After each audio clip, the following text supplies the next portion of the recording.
Guys, welcome to another episode of Tenuous at Best, episode 7, 8 or 9, we haven't decided yet. Here with myself, Vando K. We have the very bold D above us there, and that way. We've got the very bold Zane. Zane, how are we, sir? Busy. No Man's Sky is it? Right. I'm used to it on your own this week. I'm playing this. Cool. D, how are you, seeing as he's been ignorant? I'm not here this week. Right, so basically you're stuck with me. I'm going to sit and talk absolute mince for the next 90 minutes, and people are going to either nod, maybe cough, fart, or something. I think that's about the size of it. Is that what I'm getting? Is that what I'm stuck with? Pretty much. I'm going to swear at aliens. Sorry, Swear what? at aliens. So basically you're going to be the kind of, the master of, first contact. Hello, I met an alien, punched it in the face and called it a dick.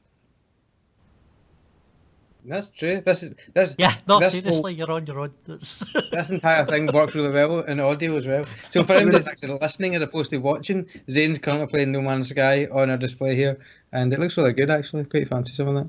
Looks a bit like Elite. Is it like Elite? It's kind of like Elite. It's got Is the it same... as serious as Elite is? That's the thing. It's got the same kind of trading aspects to it, and the kind of exploration aspects to it. It's a lot easier to get into though. It's no near as intimidating.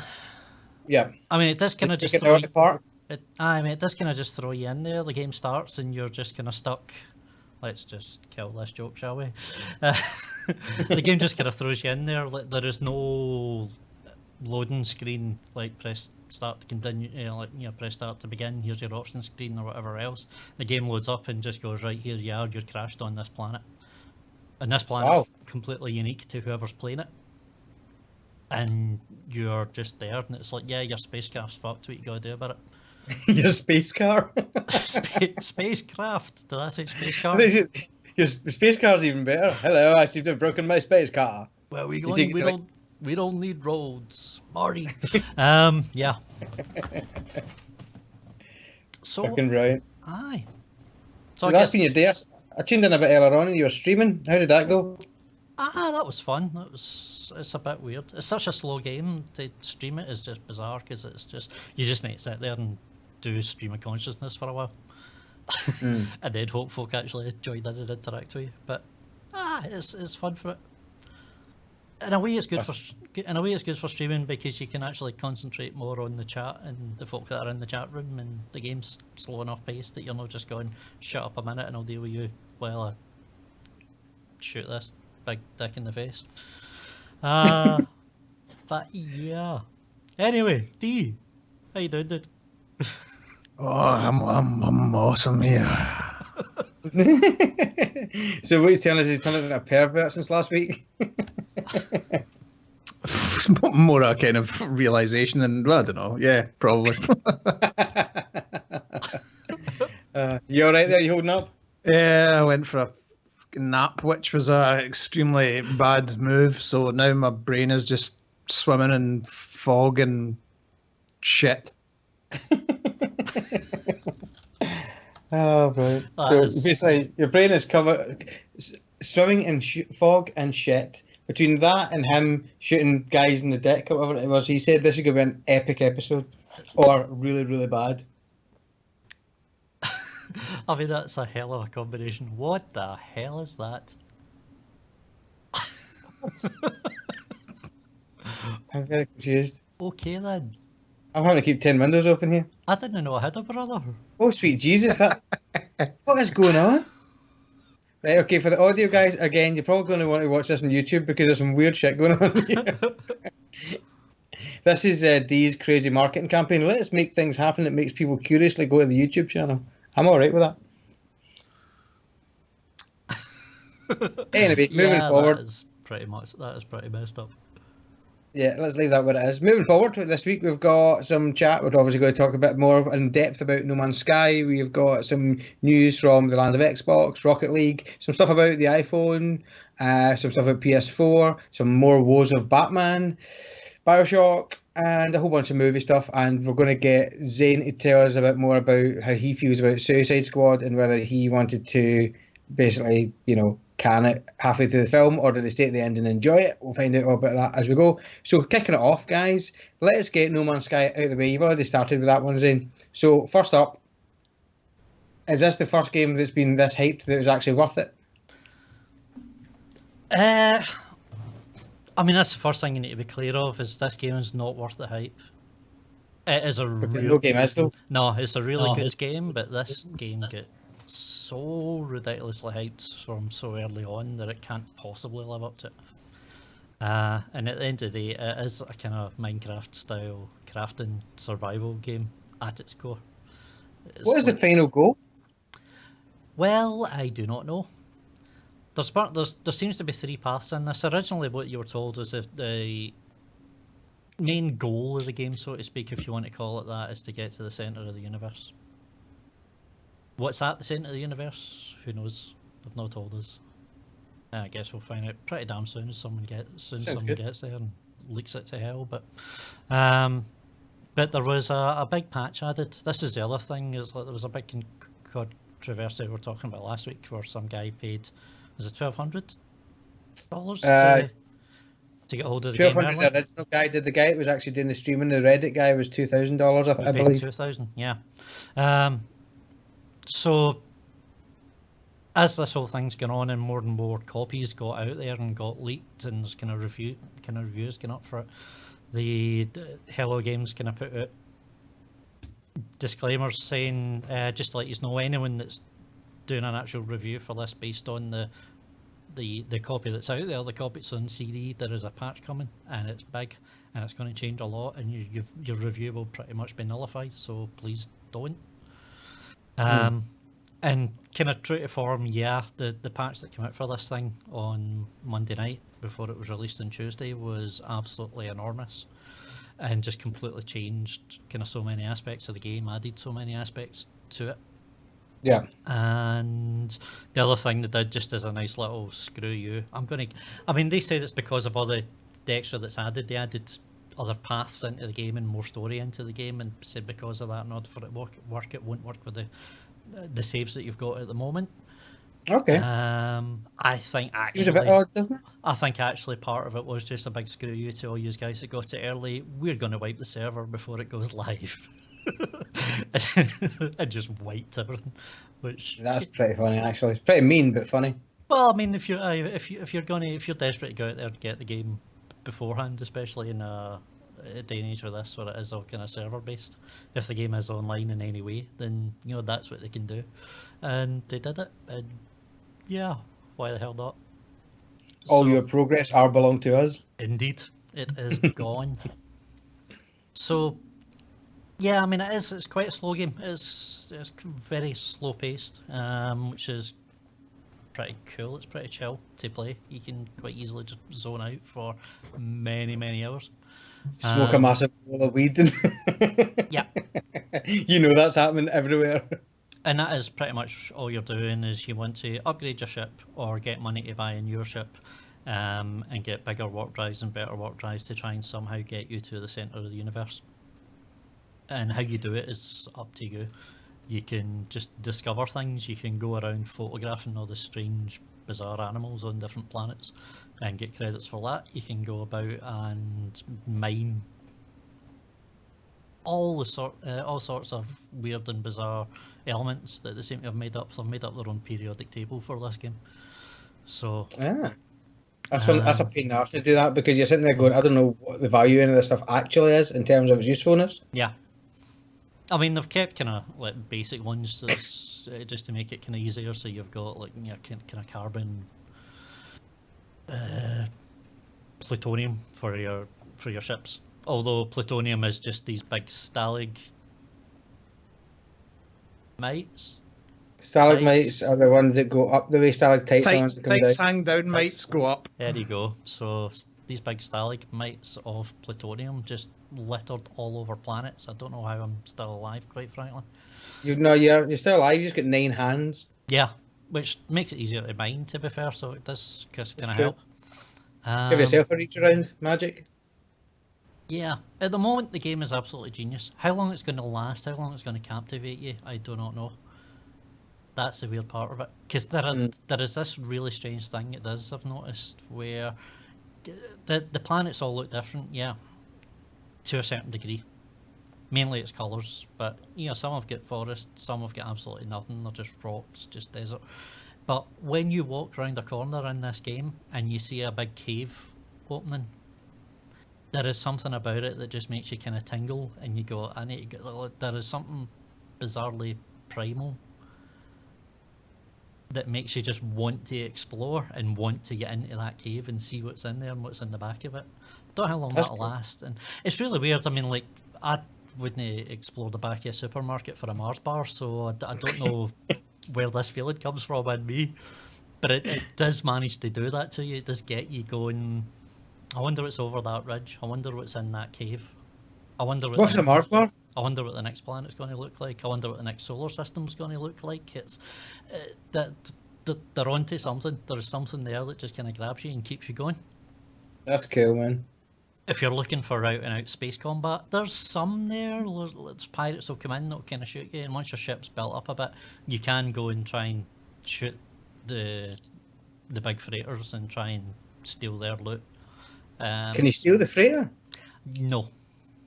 No. Although, I mean, they do have more plans. They're talking about bigger ships, and they're talking about being able to build your own base and settlements and things coming in later patches. So we'll see if that. Well, this should be the assumption, isn't it, for these things, is that they can they're not giving you like the full game right away. They're giving you the groundwork for it, what they can do with it, which is pretty cool. It's pretty cool as long as what they give you is a game in the first place.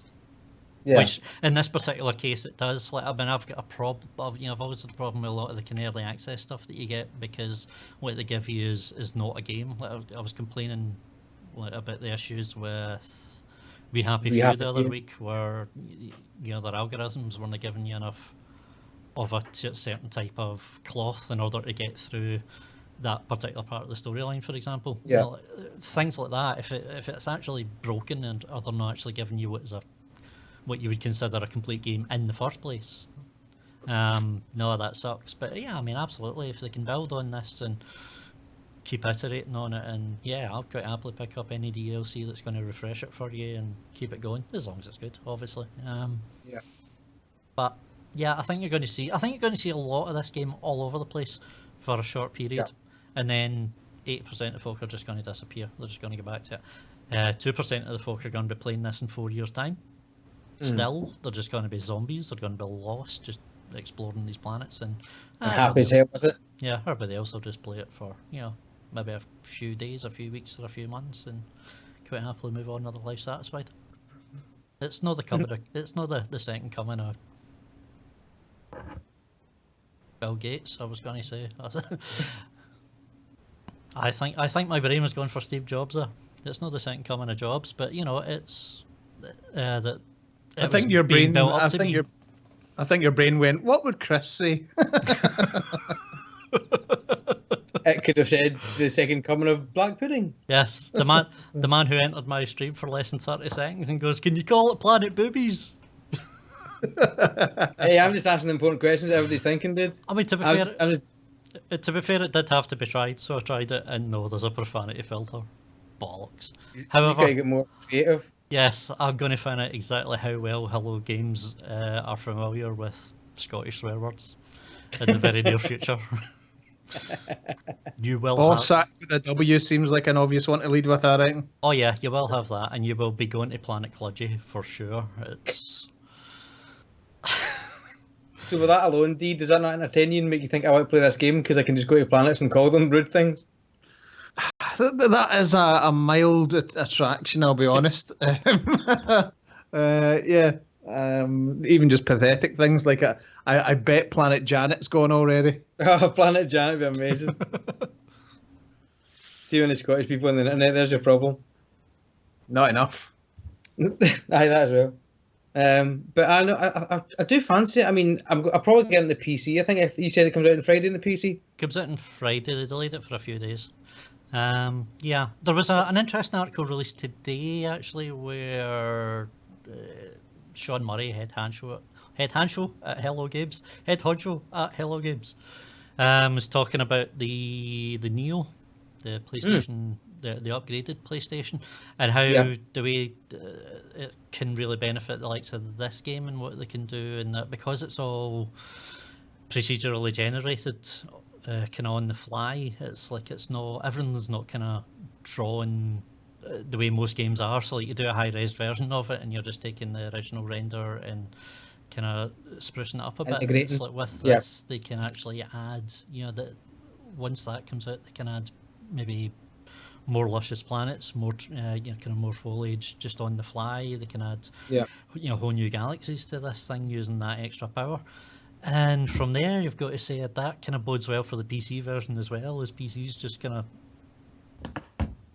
get more powerful. I mean, they're already more powerful than the consoles anyway, so it bodes well for what they can do for that. And as these things kind of build up. So yeah, I like what they're thinking with these things. I'm not sure about the whole PlayStation Neo thing, because it already goes against the whole idea of, well, anything you can do on the PlayStation Neo, you need to be able to do on the PlayStation regular.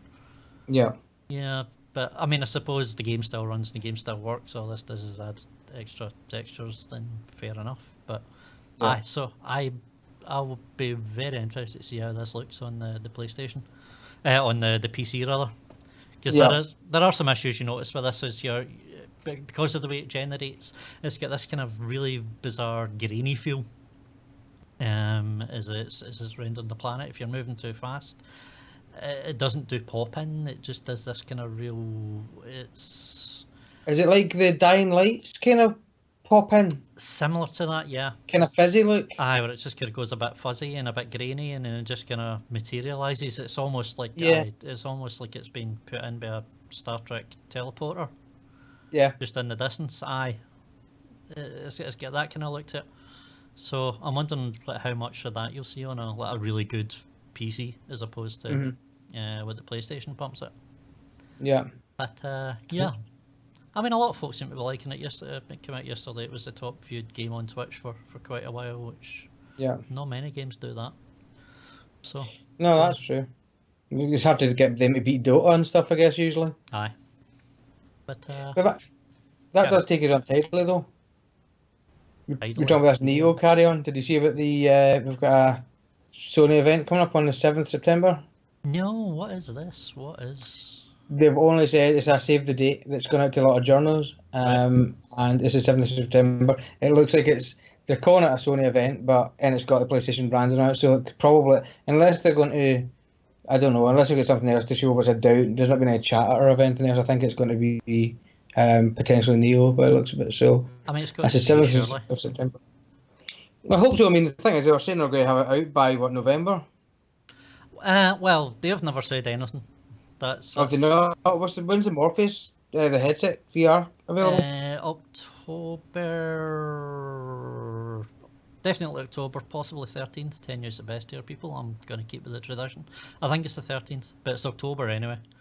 Okay, so if that's October, they really need to get this out. Yeah, well, yeah. I don't know. Do you bring it out at the same time as your VR headset that you want everybody to buy? Do you really go, I want, what is it, £350? Plus the 450, 500 for the Neo, theoretically. So we want $1,000 off you, basically, by the time you're done. Yeah, because you need to move controllers as well. That's the thing. I mean, I don't think you bring it out in October. I think you bring out the VR and you get everybody to pay their $350 for that, rather than giving them a choice to make. And then once they've got it and they're gone, this thing's awesome or whatever, and then they go, but how much better could it look on the new system? And then they release a new system and they release it 3 months after you've paid for the VR. Like, it doesn't make sense to me that you release it at the same time.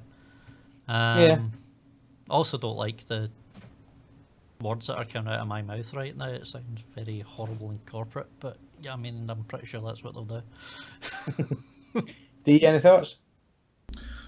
Not really, I'll be honest. Just woke up. In general, no. But on this topic, pretty much no. So, in the event that somebody says we've got a new PlayStation and the headset, and you need to buy Move controllers, so you're talking about a grand spend. but if you consider if you want to do Oculus or Vive or anything, you're probably going to be about the same to get your PC ready for it anyway. So, what's more appealing to you, the console or the PC side of things? Just because of my own kind of setup, it's got to be the console, I suppose. Yeah. Kind of just with the armchair living room kind of player in me. I can't really see myself being stuck down here playing PC games. To be fair, I don't, maybe not. I mean, I'm kind of minutely interested in No Man's Sky at the moment, but how much is it for the PC? About 30 bucks, man. 40 bucks for the PC, Yeah, maybe not then. as opposed to 60 for the console version, or 50, whatever it is. Yeah. Nah, I'd pay a tenner for it, but nothing more. I'll try and do a bit of haggling on the market. There's a guy on eBay bought it for 1,200 quid. He'll probably get a tenner for that copy. Yeah, I bet he will. All right, cool. Well, I think I'm actually just looking up this Neo event just now. It is September 7th. What have we got? Yeah, there's literally no details about it. The Neo's been bandied about everywhere as if it's like, oh, this is all the details of it. But we don't actually know what the hell it's going to be called, because same with Project Scorpio for Xbox, we've no idea what these machines are actually getting called. No. People calling it Neo like that's its name, you're kind of going, eh. I'd be really surprised to see what they do call it. If they do call it that, that'd be awesome, but I doubt it, kind of thing. What else have we got up this week? Other things coming out this week. I suppose we were talking about PC stuff. Did you see the Batman Telltale games action? So yeah, another Batman. It just seems Batman just doesn't like PC. Like that's the only kind of correlation you can make. Yeah. But Did you see this, Dave? This thing comes No, out. what's this? Do you know what Telltale games are? Nope. Right, so these are the kind of animated, kind of story-based. They're more story-based than anything else. They're not really... Was this kind the of- thing like So Walking Dead series that I've got on the Yes. Xbox? Yes, Exactly. right. So they do these all the time. It's the same guys that did Borderlands, so Telltale games. And they've released Batman Telltale stories, so it's a kind of story-oriented, kind of playable comic, if you will. And they've released that now. You consider that it's like cell shading and kind of animated and stuff. This thing is having massive frame rate issues on the PC, like 10 frames a second kind of stuff. There is absolutely no excuse for that given the style of game. Well, that's what we're talking about. The funny thing is that I just looked it up earlier on today. The PC and the PlayStation are the Xbox and the PlayStation. The Xbox is rendering the game at 1200 by 600. Now, whether you know anything about computers or not, that's under 720p. So if you bought a TV that was under 720p, you'd be taking it back to the shop. You'd be raging at the state of it. So that's what these guys are actually pulling off. The PlayStation's not much higher. It's about maybe just south of 700p. So this is a game that's not demanding when you've got games like No Man's Sky turning up or Gears of War 4 turning up on the current hardware, running at 60 frames a second and looking great. This game's an animated cartoon that, for the most part, can be pre-rendered, and they're getting these frame rate issues. It's nuts. I mean, it is bizarre. Inexcusable. Yeah, it is bizarre that with these consoles, like, we're going to go to x86 technology. We're going to use PC components for these consoles. Things will be so much easier, and it'll be so much smoother. And where the hell did they go wrong? Like, It's not new tech. Surely it's got to be some conversion kind of issue. I mean, it must be, but it's just... I fear it's probably another AMD situation, is it not? Because every time I hear one of these massive issues, it's not always just that, but there's always a big swell on AMD chipsets. I don't know if it's the immaturity of the chipsets or something. Yeah, could be. I mean, there's got to be something. It's just bizarre that how...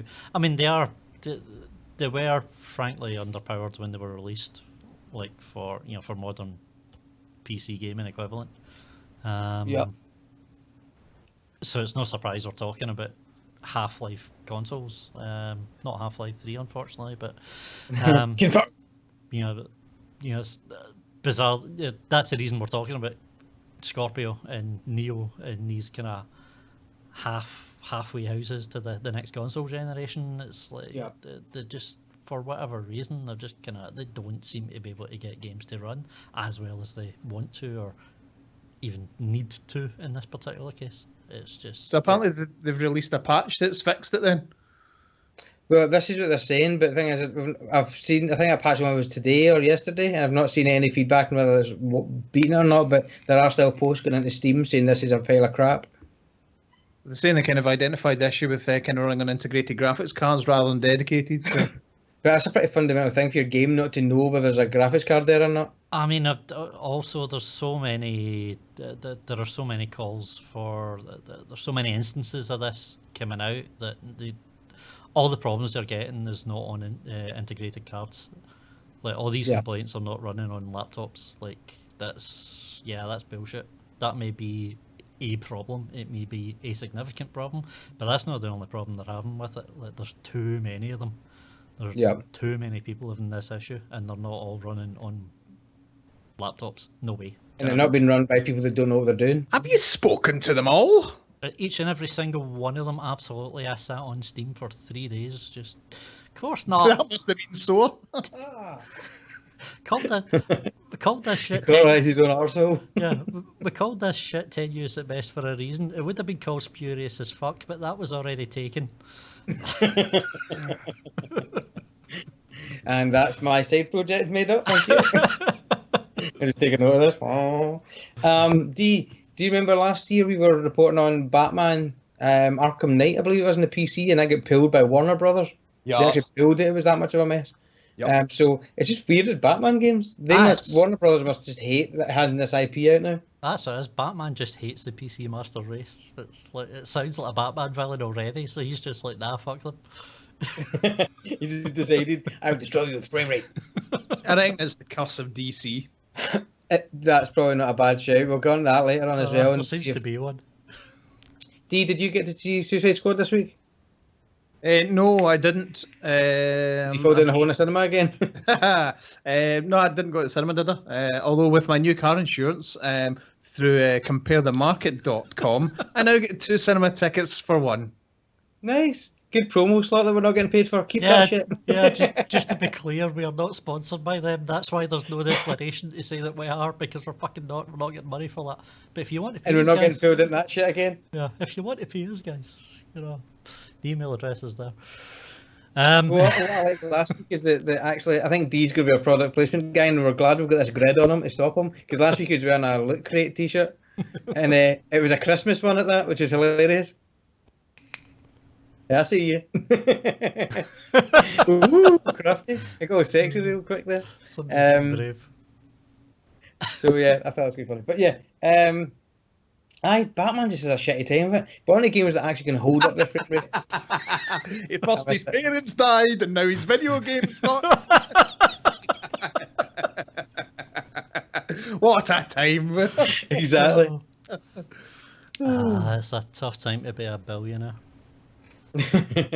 Somebody pointed out, I can't remember who it was I was talking to or was I listening to, that it was really good that why did Bruce Wayne decide that he wanted to save Gotham by like dressing up as a bat and punching people in the face, when with his billions he could have easily corrected the education system and like funded like housing and stuff. It's a weird path to choose, let's be honest. Well, yeah, but I mean, So don't come down here with your anger.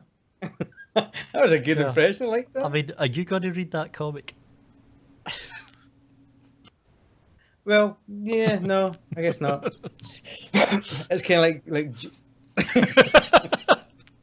nice. It sucks that all these gags are mostly visual.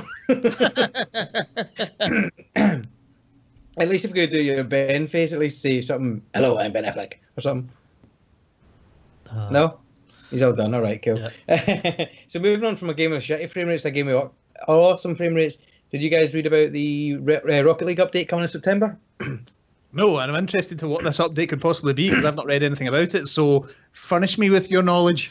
So Rocket League, have you played any of the kind of games since we played it ages ago, and there have been extra game modes added in, so like the Snow Day, which is the hockey one, and then you've got the kind of Hoops, which is a basketball game. Oh no, I haven't seen that. That's all pretty cool, but they're adding a new function. We've not got all the news, but the announcement so far is that they're getting battle mode brought in, which is where kind of in a Mario Kart style pick up random things, and they'll give you special moves, like you can lasso the ball, or you can kind of create a thunderstorm, and that thunderstorm a tornado, and all kinds of mad shit that's going to make the game mental.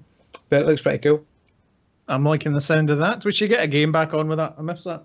Definitely, we were talking about this today as well, Zane. I think we should get some gaming on Saturday night if you're not got plans. Absolutely. Should we? We've not played for ages. It's pretty pathetic, actually. We should stream it as well, just for comedy purposes. Yeah, I think we should definitely check it, especially if, like D's not checked out the Hoops. In particular. It's hilarious fun. Yeah, that's the most street thing you've ever said. Word. Hey man, what you doing this afternoon? Checking out some hoops. Checking out the hoops, man. What? I'm too busy double clutching, motherfucker. You're not granny double clutching like you should. Well, speaking of that, actually, a bit of Fast and Furious action. See, Mr. Rock's pissed off with his friends on Fast 8. Why? He's having some feud with it was kind of supposedly Vin Diesel, but he's kind of pissed off with behaviour on set, and apparently the cast are pissed off at the ending of the new film and all sorts. Oh, there's a film that when it gets controversial, nobody's going to care. There's not many people that can call Vin Diesel a candy ass and A, sound cool about it, and B, get away with it. Yeah, because The Rock would genuinely bench press like Vin Diesel in a cupboard and forget about it. It'd fold him like a Russian spy into a suitcase. Yeah, I would pay to watch that. Not Edison not against Edison against Vin Diesel. Just that would be awesome to see. Agree. It's funny though, isn't it? Because you kind of look at it and go, when you watch all the Fast and Furious films, you think, "Oh, Vin Diesel's a big lad," and then he turns up, you're going, "Jesus." Yeah. See that? That's not a knife.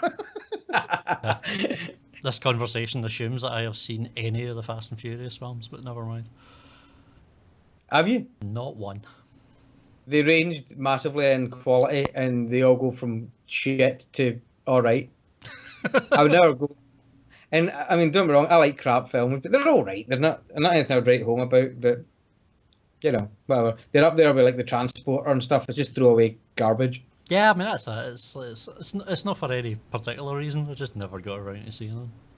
Yeah, but good old Tenuous best style. We've wandered right off the beaten track, so let's get back to gaming. Xbox One S 2TB model they released first, which is a bit cheeky, just to make sure they got the units sold, I guess, and they've sold out of them, and they're no longer making any more. Yeah, interesting. Why are they not making any more? I mean, okay, I presume they're going to do less, like 1TB and gigabyte, 1TB and 500 gig versions. I think is what the plan is. Yeah, but the 2TB are basically limited edition. Okay. I mean, it's interesting. Did they say how many they'd made? 5. That's exactly what I'm thinking. It seems kind of a strange thing for them to run out so quickly. It's almost like intentional.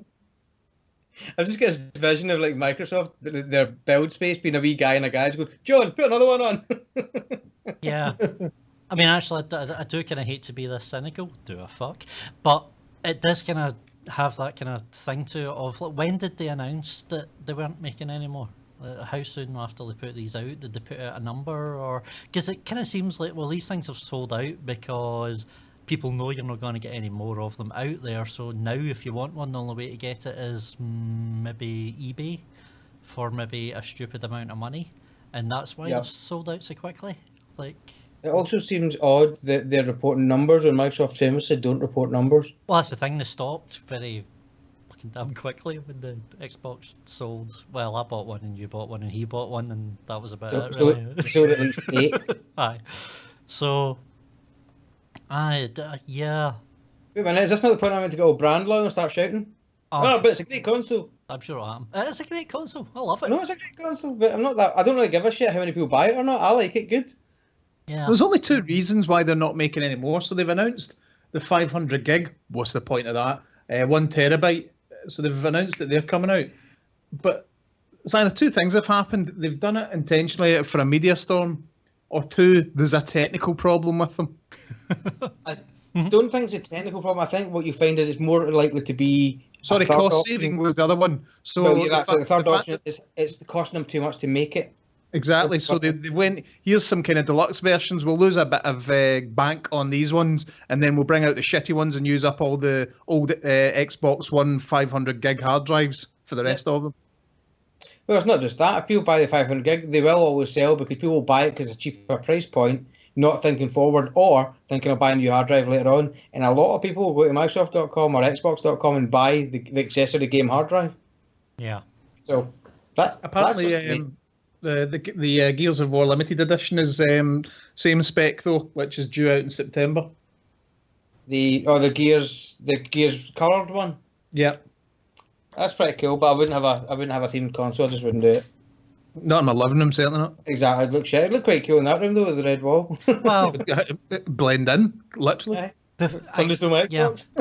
Again, it gets to that point for me where I'm going. Normally, I wouldn't do it. Now, I would probably consider it rather than buying one for 3 times the price off of eBay. So, That is fair. and I can always stick masking tape over Phoenix Junior's face or whatever. Like, don't want him staring at me while I'm doing what I do on the Xbox. You don't need to know. Playing Limbo with my penis. Okay, let's play onwards. Anyway, I believe is the term. Our segue statement. Anywho. D, here's one to see. I've spoken to Zane about this briefly before, but I want to see your reaction. iPhone 7, no headphone jack. What's your take?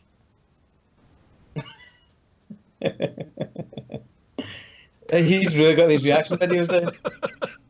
What's funny is because your bandwidth was crazy earlier on, now it looks like you just froze. How was that for a reaction?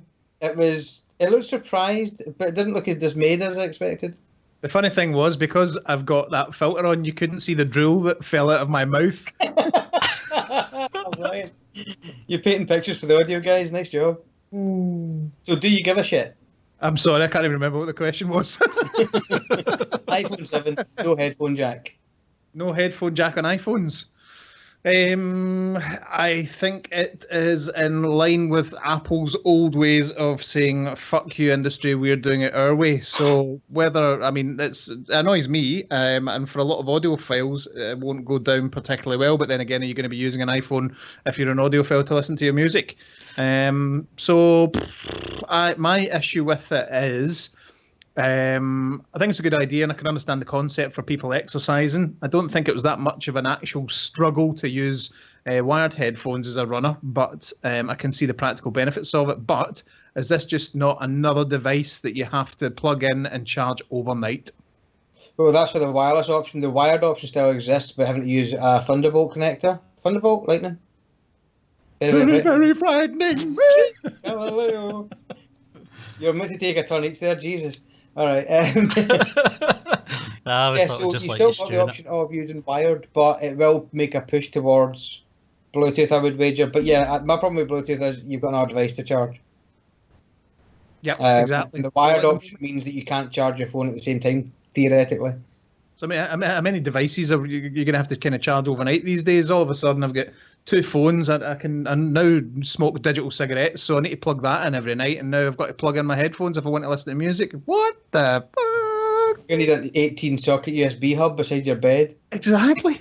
Yeah, it's a bit nuts. And it's one thing I've always had a serious dislike for. If I can get something wired, I'll buy it wired just because I hate the idea of using something and it's just draining all day.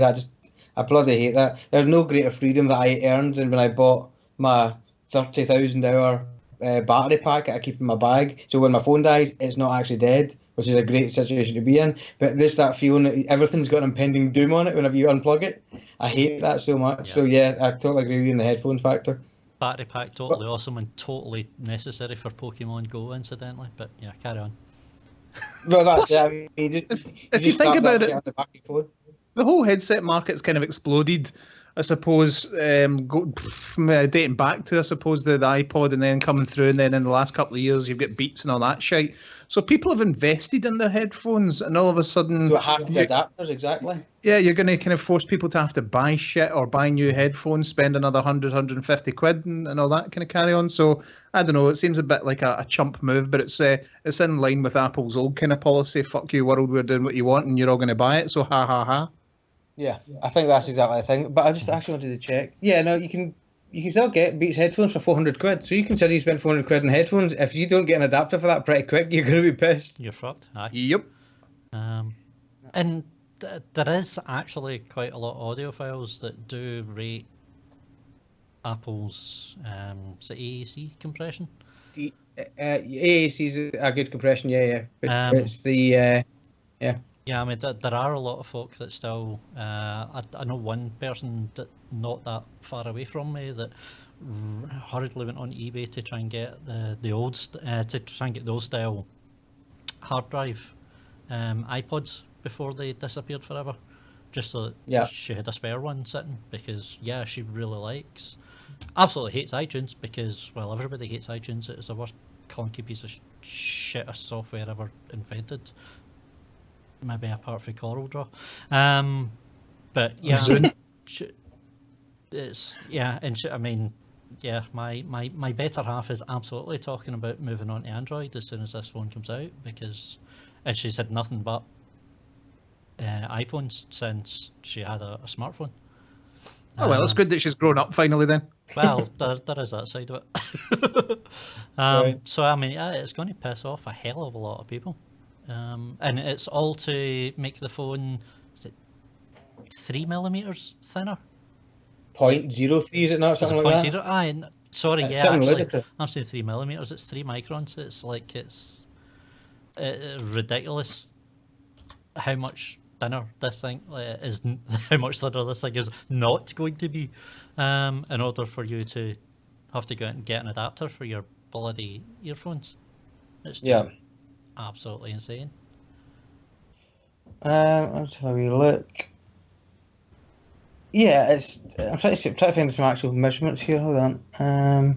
Well, again, it's not really much fun getting measurements if we're basing it on stock models and test models that have been lamped about the place. Yeah, the guy from Unbox Therapy got a hold of a potential device, and obviously the potential there is quite high because, well, making a mock-up like that, one, is expensive, and two, these companies have got to get a hold of mock devices in order to make the accessories, as you stated earlier.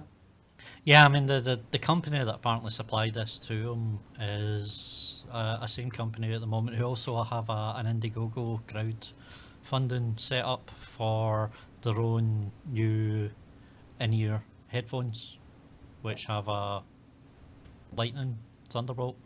They have a Queen socket, as it's now going to be known.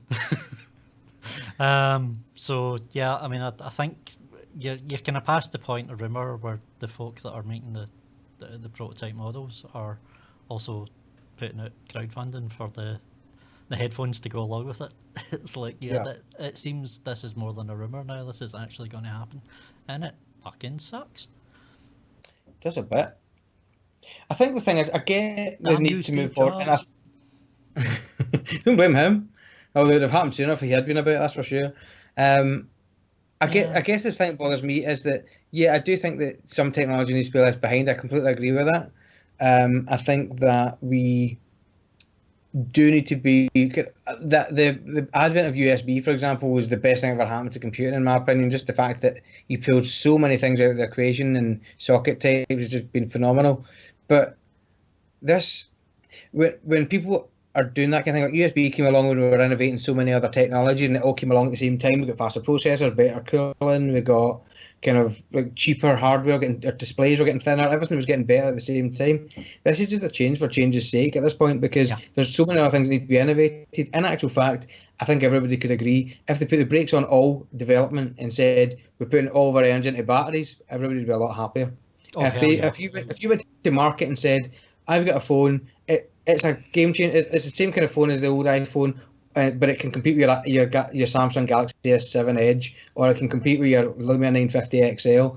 Here's a phone, but this one will last for a week solid, no problems. See if the minute you can do that, you win. Yep. You will change a lot of people's minds the minute you can give somebody a 7-day battery. Yep. Instead of this, we're going to put that fucking headphone jack out and make you use existing technologies, a bunch of adapters and shit you have to carry about. No, that's not innovation. I saw one argument from someone in the comments of that particular video that you were talking about.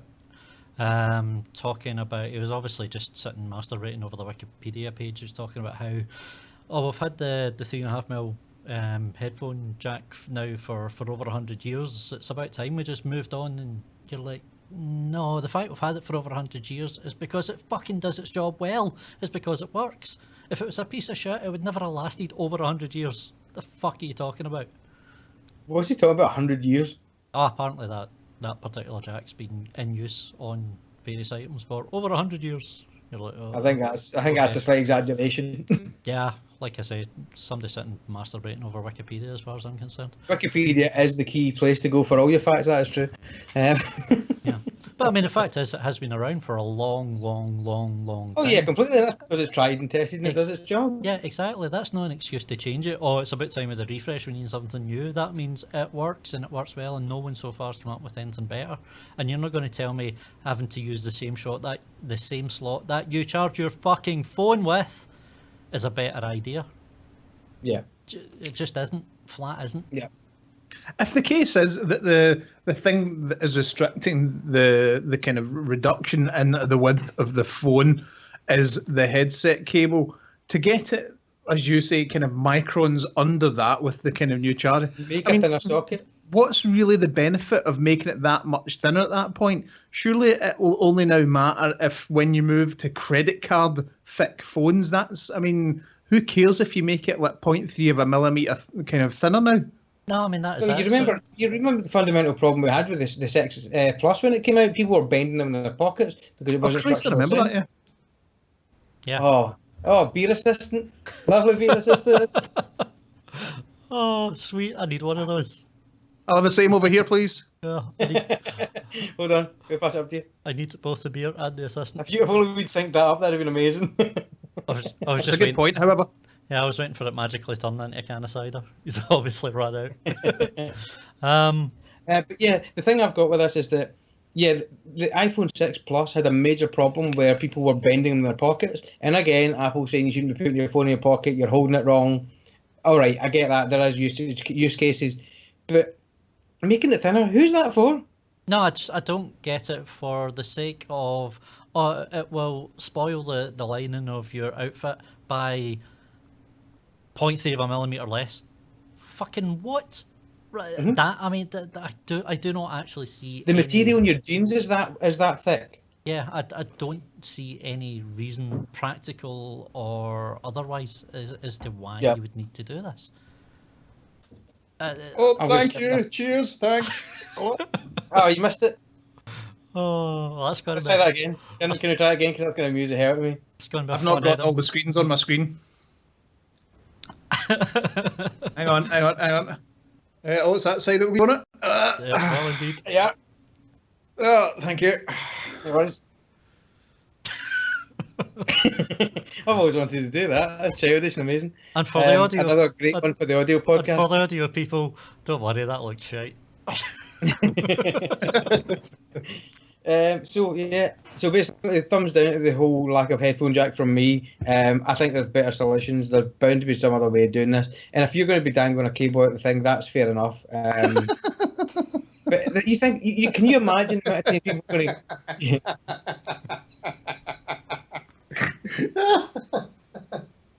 Sorry. He literally looked at that beer and he's pissed already. All right, can I clarify that then? Yes, please. Your bandwidth profile shit. No, the thing I was going to say is like they're basically causing a bunch of problems by trying to solve a problem nobody's got. Because can you imagine the amount of times that people with these phones are going to go to the gym, I never charge my headphones, or I forgot my headphone adapter. That's not a problem people currently have. Yeah, there is. I cannot think of one single. Fuck, my phone's lighter or thinner. Reason. Well, you're basically going to end up with two sets of headphones, aren't you? The ones that you want to use, and then the backup ones, which when you realise there's nothing wrong with the backup ones, and then you ditch the fucking wireless ones. Yep, and then what's going to happen is because that's an ongoing problem, they're creating demand by saying, here's the headphones, you're going to need an adapter for these, or you're going to need to charge them, or you can buy the exact same headphones again, but they've got the right cable on them. Yep. Which is bullshit. Then what's going to happen is, as people who are DJs and everything else, we're going to turn up at things, people go, can I plug in my phone that's using a bloody Thunderbolt connector? No, you fucking can't. Queen connector. Aye. A Rhapsody connector. Exactly. I'm using a Galileo. See, that's a good name for a phone. Unlike my phone, which is actually called a ham swan. If I had a phone and it was called Galileo, it would have a 3.5 or no, quarter-inch jack for the headphone socket. That'd be brilliant. And a record player built into the Get top it there. right in there, right in there. That's amazing. That's what we should do. Make the world's thickest, most rugged phone. So that it actually the sales pitch is it deliberately fucks up the lines of your clothes when you're wearing it. Brilliant. Comes So I think with- that's a unanimous. Nobody likes that idea. Comes with Yep. its own backpack.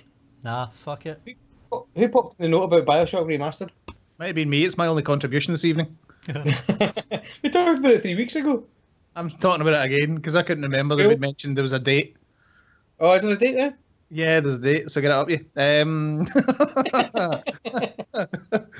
So yes, the news feature specifically as to why I put this in the agenda was that they've announced the date for basically the Bioshock the Collection remastered, the Bioshock the Collection, which is basically the kind of remastered versions of 1, 2, and Infinite. For folks like myself, who thinks Bioshock and Bioshock 2 are the best games ever done, then I'm more than happy with this, and hopefully it won't cost the earth to download it. I think it'll be full price. It'll be like 40 quid, I think. For 3 games of that ilk, then yeah, they can probably milk the market for that. I would say definitely, and I'm going to be one of the guys that's going to be milked. So Nice.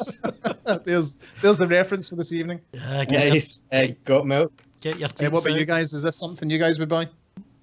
I would definitely buy it. I will be buying it. Myself and my other half are big fans of Infinite, but she's never actually played the first 2. So I think it'd be quite a fun one to actually watch her play through, to be honest. I'd love to see it again. I just love those universes. They're super creepy but really awesome. So a lot of people didn't, but I loved Infinite. So I'd be quite happy going to Rapture again. I think it's one of the first times I've played a game where you get so few resources, not like dangerously like a lot of survival games now, but it was one of the first games where you haven't got 8,000 bullets to do things. So when you're tooled up and you get a good Barney, you end up at the end of it going, I've got nothing left. I've literally spent everything on that 5-guy fight. That was a really exciting thing for me. And the importance of your potency, whether you're tooled up or not, really altered how you felt about the environment. So, I'm really looking forward to giving that a proper go. Zane, you've never played them, have you? No, I mean, I never get through the first one or the second one. I don't. That's probably the third time I think we've had this conversation. Just keep beating me over the head with a Bioshock stick. But yeah, for some reason it didn't gel with me. It just didn't do it. Am I right in thinking that this was if you had them on Steam already, you were getting them for free? They were up. Correct. Right. So, I mean, I have the games, so it's not going to cost me anything to look at them again. And like I say, the entire world has told me many, many times that I am wrong, and I do believe them. But so I'm going to take another look at them. I'm going to give them another crack. But the plus side is it's not going to cost me to buy them again, at least. As a benefit, the other thing as well, remember, is that it's kind of like you're playing Dishonored just now on your channel. You're doing a Let's Play of Dishonored. Indeed. It's like Dishonored, but much faster paced and much more exciting. Yeah. I do enjoy Dishonored, but it's not got the pace that I would like. It can be a bit plodding. Although actually, I'm finding it. I'm scared to say it in case it suddenly kind of flips on its head, but I'm finding the pace isn't a problem because bizarrely, if you take your time, you can fly through a level. If that makes any sense. So if you're cautious about it, I would not compare Bioshock to Dishonored at all. I'm talking purely on aesthetics because I've never played Dishonored. I've been watching Zane play it on his channel. Not with the kind of the special moves in one hand and the kind of gun in the other, that kind of thing. Oh yeah, kind of. I suppose maybe then. But as a player, you'd say it's definitely not the same thing.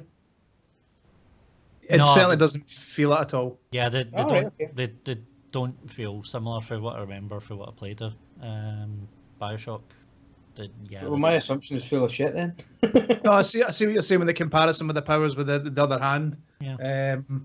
But I would say in comparison to Bioshock, it's the kind of powers are very flaccid in comparison, certainly not as entertaining. Got you. So it's like kind of like comparing Call of Duty and the original Doom. It's like two different things altogether. Yeah, I suppose kind of, yeah. Yeah, it's the best analogy I could come up with on the spot. Yeah, I'd agree with that as well, actually. I'll probably talk about Dishonored closer to Dishonored 2 coming out. Yep, sounds good. But yeah, like there's kind of quite a few issues in that I think need to be looked at and resolved, and just the general flaccidness is actually a really good word for the powers and the number of powers you get and what you can actually use them for. Yeah. Which, yeah, Bioshock certainly did that better. I don't know what it was about Bioshock that didn't catch me. That's the thing I could never figure out. Too hard for you. I mean, well, I mean, I beat the fucking daddies that I came across. I'll beat your daddy. My dad beat your dad. My dad will shag your dad. And your dad like Your it. dad like it. Welcome to Glasgow. Yay! We are now about to be sued by Frankie Boyle. You just piss yourself. Aye. So yeah, like for games that I didn't finish, I am bizarrely kind of really looking forward to the remasters. So for completion from my perspective, because we'd mentioned it was about the kind of release dates. So it's there's a slight delay in release, but it's September 13th for North America and September 16th for all around the rest of the world. That sounds like a good way to spend a wage. I'm up for that. Sounds pretty cool. Is it all three? I had it in my head it was just the first two for some reason. It's all three, but only the first two are remastered because 3 was made in the current gen. Right, okay, that's what it is. Okay. Yeah. So I think you're going to get general upscaling all across the board in the consoles, but the PC, it's like there's no point upscaling this because it's already, the PC's already the optimal use of the engine kind of thing. Yeah, but if you're buying it, you're getting all three anyway. Yeah. Oh, okay, that makes sense. Always remember from, was it the start of the first one? There was one where you started in the water. That's the first one. That was the first one. And I just remember... And a boat or in the water itself? Just actually in the water. Yeah, it's the first one. I just remember that it was one of the kind of those points in times where it was just the water and it was at night, and I was just remember thinking that is graphically that water is absolutely phenomenal. Mm-hmm. Yeah. It was spectacular. It was beautiful the way it started out as well, because it is just kind of you looking out over the water and you can see a bit of reflections of something going on behind you. But you need to actually, when you start the game, you need to actually physically turn around 180 degrees before you see the carnage and the flaming wreckage all around you. It's like, it does. The game had really beautiful touches like that. Mm-hmm. I don't know what the hell my problem was with this game. Everything about it I loved. Yeah, I obviously need to go back and look at these.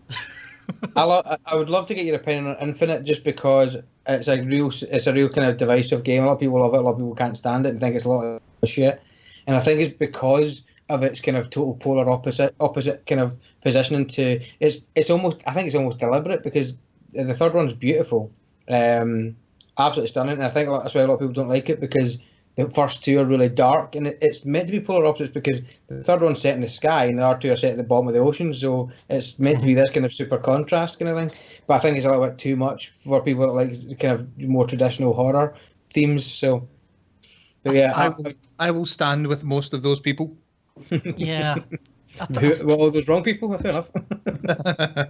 I think part of it, for what I can remember, I think people had an issue not with the character or the character design, but the whatever her name is that kind of hangs about you for Elizabeth. For so much of it, and the kind of interaction just kind of changed the dynamic of the game as well. Kind of a little bit. I think it helped in a lot of respects. I mean, that's it. It was something new. It was something different. It was moving on, and I don't think that's a bad thing. But I don't think people were ready for it. I think people just wanted too much of a departure. Bizarrely, I don't think 2 wanted more darkness. I think if 2 had been a slightly worse game, like if the series had flagged slightly, and then they brought out Infinite, and it was something different but in the same universe and that kind of thing, I think it would have been received a bit better. I think it was the fact that it was riding high still. That the first game was really good, folk really liked the second one, and then this came out and wasn't more of the same, because bizarrely that is what people want until they get sick of it, like until they do it badly, or do it 15 times. So yeah, not pointing any fingers at Assassin's Creed. Aye, so yeah, I don't think it was the game itself that the game was poor, that it got a poor reception. And certainly in hindsight, it seems to get a lot more love than it did at the time. I still adore it. It's one of my favourite games. One last slice of retro nuggets that have arrived today, actually, is we have Far Cry 3 Blood Dragon has come to backwards compatibility today. So if you bought that, which you probably did, I think you bought it, Dee? Yes, which would have been digital download, so I should have that then. You do have it indeed, yeah. Whoop, whoop. Did you play that yourself then? Yeah, aye, it was fun. So much fun, man. I didn't adore it quite as much as you, Per, did. I just love it. I love Far Cry, though. I'm a Far Cry monkey all the way. Yeah, but it was good. It was fun, and I would certainly play through it again. Yep. That's going to be my plan this weekend. I've got a couple of hours spare. I'm going to rattle through that again. Should be fun. Cool. So moving for it, as we say in Glasgow, we are done with games. Any more games or tech news before we move? No, if I can just take one last chance to say fuck Apple again, I'm happy to move on. Is that a new slogan? Very much. Apple, Alright, cool. don't be a dick. Well said, sir. That's another line of t-shirts getting made. Okay, cool. Alright, so moving quickly forward into the land of films, I think we'll end on the... Very good, thanks for the time check, Dee. That's exactly what I had, actually. Nice one. We'll end on some bits and bobs. We'll end on Suicide Squad, I think, just to give anybody spoiler security. Spoiler warnings. Yeah, spoiler warning. Have you seen the trailer for this new Jeremy Renner thing, Arrival? No. Jimmy Renner, Amy Adams, and you know I like a monster movie, but there's not a lot given away by this. This is probably the best example of a good teaser trailer I've seen in a while. People get picked up by the government and say, "Come with us. We need you to interface with these unknown things. They've arrived here, and now we're going to take you on a ship, and you're going to have to talk to them." And that's pretty much all you get in the whole trailer. It's the kind of trailer I love, when you just get just enough to pique your interest, but not enough to give away what could be a pile of crap story. But I just like a good alien movie, and with a decent cast like Jeremy Renner and Amy Adams, it does stand a chance of being decent. I mean, she's been sleeping on Alien for years. Remember that Superman guy? Weird. But yeah, so if you check that trailer, I quite enjoy it. Have any actually checked the trailer out now? No. I think it just arrived yesterday. See what I did there? Yeah, The film's called Arrival. No, I saw it too late. I was afraid to click it in case we get booming music and loud noises. Loud noises! Okay, cool. On that note, I would recommend you check it out anyway when you get a chance. Other things that have turned up. Here's one. Resident Evil, the final chapter trailer. I saw the trailer sitting there. I won't click on it because I'm so fucking done with Resident Evil films. The first one I liked, because the first one was okay. That was alright. The second one was... third one just became like a weird CGI nightmare. And from there on out, it was... what is this? Is this like the 9th one? Yeah, I mean... This is the only thing that Mila Jovovich does for a living now. Yeah. Weird. And it's like, as for being Resident Evil or Bioshock, it's like, yeah, compared to these movies, we've got a cheat calling ourselves Tenuous at best. They are just... disconnected completely from the franchise. It's, yeah, they could have used a few nods here and there, but really not enough. It's nonsense. Absolute nonsense. I think the only thing in it is the Umbrella Corporation. That is it. Yeah. Because who the fuck is she playing? I don't know who she's playing. I liked the second one. I think I like the one because it actually had characters from it, like Joe and all that in it. But this is just... There you go, Raccoon City. There you go. That's your one connection for this film. That's it. We've done our bit. We've used the license. Now we can just tell our bullshit fucking story. Well, what's funny about it is the fact that they're doing this kind of thing. They try to be kind of, this is a gritty zombie film, but you're kind of going, it doesn't make much sense. You've got great TV like The Walking Dead doing it much better than you, with an eighth of your budget. Yeah. This kind of looks good from the trailer. I'm watching it here. It looks... if we go back to the core of the first one, then they're onto something, but I feel like they've done too much damage for me to care. I mean, I think that's it. I'm just at the point where I don't really give a damn. If it comes out and everybody starts hyping it to hell, if everybody starts saying it's really fucking good, then I'll probably take a look. But until that point, yeah. You've got to watch this with Guns N' Roses' Paradise City as the background music on this, as is. Quite good. Is that what the music is? Yep. That's a strange tone shift for their films as well. It's always usually big cinematic string music. I assume it's a reference to Paradise City. Just the fact that it ain't so much. Ah, right, okay, that's clever. I see what they did there. Yeah. Is that a vampire? Oh, I'm Is it not a fan vampire of flying zombie bat thing. Zombie bats, remember them from The laser thing's back. It's like they know what worked in the first one. That's exactly what it looks like. God, there's Wesker again with his bloody Matrix glasses. Yeah, this doesn't look very good. I probably will never watch that.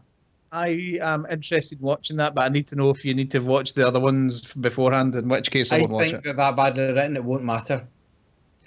Yeah. Is this Paul W.S. Anderson again? What? Who? Is this Paul W.S. Anderson? Let me just double check who the producer is on this. Resident Evil, the final chapter. Tell what, I'll make a deal. I will give you my $10. I will go to the cinema. I will watch this movie. If you promise me, absolutely, with 100% certainty, that it is indeed the final fucking chapter. I just want to bear witness to the fact this is the end of it. Yeah. Yeah, it's kind of like killing your nemesis. You just want to make sure they stop breathing. You just check the pulse. Yes. Like, I don't have a personal. I will quite happily double tap the fuck out of that. Right, I'm going to give you guys a heads up here on why. You might want to clarify that. No, you can take that any way you like. Right, here's I had a dream about double tapping a zombie once. You might want to clarify that. No clarification required. Is that like spit roasting, or is that a different thing? I say double tap. It was single tap. I'm not a mutant. Right.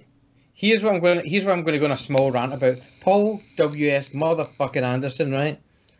He is a director who I've never been a fan of, and he seems to just keep pumping out films. I think he's like the new Uwe Boll. Was that guy's name? Yeah. Fucking tax haven. So the problem with Paul W.S. Anderson is, as a director, he's done one film that I thought was actually good, which was Event Horizon. Yeah. Okay. Right. So I liked Event Horizon.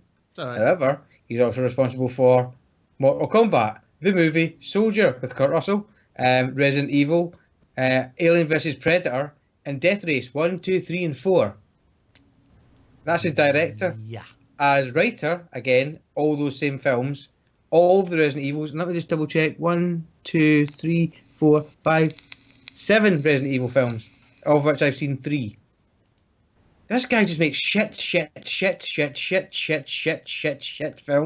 I think I was 6 or 7 shits there, but I just cannot cope with this guy. Every time I see his name on a title, I go, this is going to be crap. The CGI is going to be crap. It's going to be terribly written. And he's the writer. Is somebody, is he funding, Al Qaeda or something? I don't get it. He keeps making films and they're all fucking... Yes. I guarantee he's good at something. It's not slanderous if it's a question. He's good at making a fucking hot pot or something. He's good at giving hand jobs to fucking Hollywood execs, but he doesn't make good things. And you know what? Yeah. Some people make shit things, they get binned for it. Look at Josh Trank with Fantastic Four. Granted, I don't think that was fully his fault, but he fucked up and he didn't react well to taking that on the chin and probably binned most of his career. And that's all right. That's because he tried and he fucked it up. This guy just doesn't make anything good and they still keep paying him. I don't understand it. So I ran over, but I fucking can't be doing with it. Yeah. Does he make money? I mean, that's all it comes down to, isn't it? It's pretty much all it comes down to. That's right, because I remember that time when you were sitting at your house, D, watched Death Races 1 through 4. See, I think I've seen the first one of those. Is Death Race the one with Jason Statham in it? I think so. That's what I'm referencing. No, Gerard Butler, is it not? Or am I thinking of some other film? But there you go. As memorable as Paul W.S. Anderson's films are, I'm checking that out. Death Race. Yeah, we all are. Like that player game, I don't know. Oh, this goes downhill fast. Death Race was Jason Statham and Joan Allen. Then the second one was Luke Goss and Lauren Cohen, who's Lauren Cohen's actually out of The Walking Dead. The third one, Inferno, was Luke Goss and somebody whose name I can't pronounce. And the fourth one is not even Luke Goss. Oh, you don't diss the bros. But it's the fact that it's Zach McGowan. Who's Zach McGowan? Oh, it's Zach McGowan, the guy of Death Race 4, that's right. Yeah. He looks like an asshole. Sorry, but he does. Anyway, that's my rant about Paul W.S. Anderson. Paul, stop it. Zane, going to give him some advice, please? Yeah, don't be a dick. Thank you. So moving swiftly onward. In some cases, I think it's too late. I think he's getting paid to be a dick. Moving swiftly onward, we have... Speaking of Jason Statham, see his Mechanic Resurrection film coming out? Yeah, did you see the first one? Oh, yeah. The first one was okay. The reason the first one was okay is because it had Ben Foster in it. I think Ben Foster's a tremendous actor, highly underrated. But it's just... the film was alright. I don't think it warranted... There's a lot of action films that warrant a sequel. That wasn't it. Although I did watch the trailer for the sequel and I think that looked awesome. Who's Ben Foster? This is an action film way. Who's Ben Foster, sorry? He's in the first Mechanic film, but if you probably reference him... Do you remember 30 Days of Night? The vampire film with Josh Hartnett, set in Alaska. I've not watched it all the way through yet. It's a really good film, but Ben Foster plays one of the kind of familiars of the vampires in it, and they've all come up in a prison cell, and he's got a really good monologue there. He's a really consistently strong actor. Try to think what else he was in. I think he played the part of... I think it was in 310 to Yuma, Lone Survivor. Yeah. He was in Warcraft. Yes. Not that you would kind of recognise him, I suppose, but... He was also in... What was the film about the Tour de France guy? What do you call him? Lance Armstrong. He was in that as well. Contraband, Pandorum. I think that's maybe where I know him from is Pandorum. All right, I've never seen that.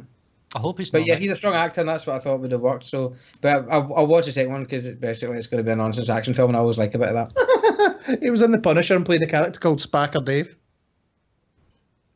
I know him. Here's my fiver. Yeah. I hope he's not a method actor. Like, poor man has to go out and get his testicles week off just to play Lance Armstrong. That's some dark shit. But yeah, so when's that out, D? Do you know? I will do. Okay, I'll let you move on. You can come back to that date in a few minutes. Here's another one. Man of Steel sequel is in the works. 26th of August. Oh, cool. But Man of Steel. Yes, it's in active development, whatever that means. Yes. Which just means I decided to throw it back on the slate. I enjoyed Man of Steel. I enjoyed Man of Steel more than I enjoyed any other Marvel, DC stuff so far. Agreed. I mean, that's the thing. It's like now you're going, well, in retrospect. That's so true. I've watched Man of Steel. I liked it when I watched it. No, so did I. But the thing is that you know that way that when I really like a film, like take Civil War. Civil War is really long, but you could watch. I like to put films on and fall asleep. I think we've talked about this before, D. We both do the same thing, and it's like I liked in that, but I would never sit on a Sunday afternoon and go, do you know what, I'm going to stick on Man of Steel because it feels like 3 hours. Although it's a really good film, it feels like 3 hours.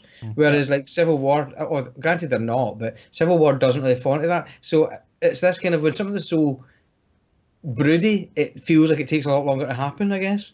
The only thing I didn't like about Man of Steel was the kind of what is now a kind of typical ending and set piece for certainly every superhero film and a lot of other films these days. Destroy the entire city. Yeah, total destruction of a city. That did kind of piss me off a little bit.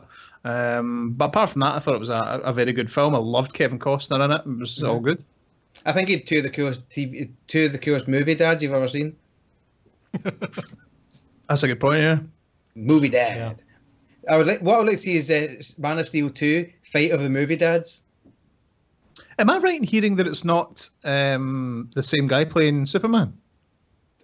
No, there's been a mix-up. A lot of people are posting shit about this because there's been a casting of Superman for the Supergirl series.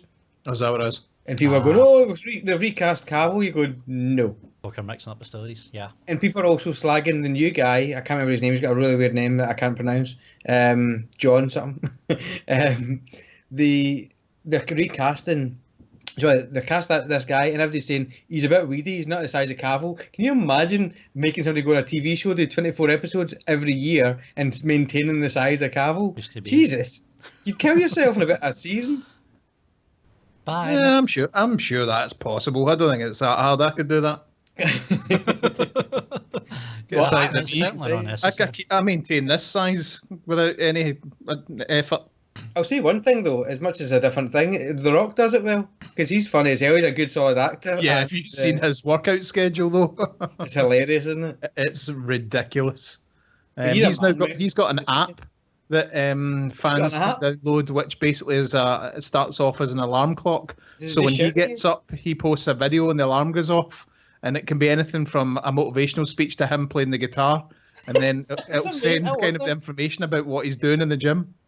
What is this called? I'm going to get this right this minute. That's amazing. Awesome. That's so good. But yeah, Well, I think it's called Rock. Maybe it's called Rock Around the Clock or something. Daft. did you just make that up? Yes, That's the Rock genius. Clock. The Rock. I'm having that right now. Pokemon Go is getting uninstalled. This is happening. Yeah, screw that. They failed. Your name was better. I want Rock Around the Clock. That's what I'm calling it. We're now sponsored by Rock Around the Clock. Definitely. That was awesome.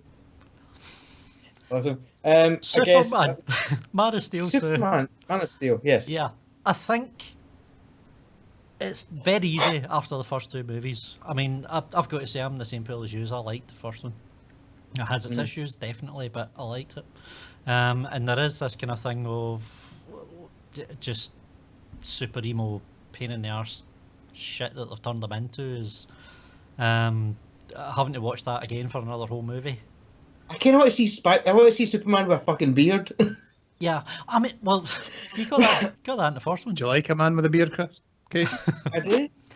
I mean, at least Look at us. I We're think the three with beardos. At least I think with this, the fact that you've got time, it's this movie's not going to be coming out anytime soon. You've got time between Justice League and whatever other cameos they want to throw him into in the movies between then to actually change the character. Like he's died, he has come back from death. You can make him anything. Aye, let the man fucking smile just once. Like, do you know what I mean? They can't actually do something with that as a storyline and change what they've been doing with the fucking thing so far. So I've kind of got hope for it for that kind of style because it's kind of weird one of everybody complains about the movies, but no one complains about Cavill. You know, it's like they seem to like him as Superman.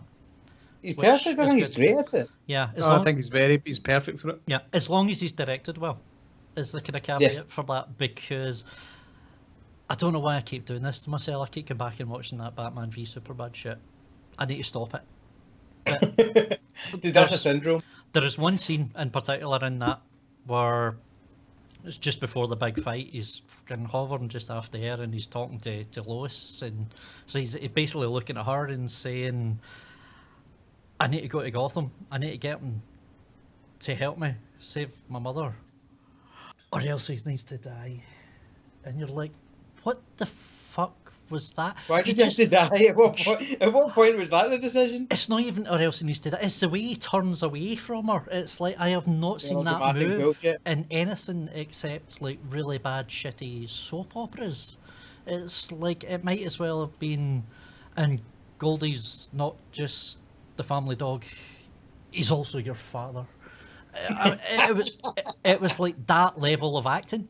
And you know Sharon, I fucking love you, Sharon. exactly, and it's like that's not Cavill. That's got to be fucking Snyder. That's got to be how he's directed. I have not because seen we've seen anything that Cavill bad act in and Cavill can so fucking long. It's like, oh my god, what are they doing to you? So that's the other caveat.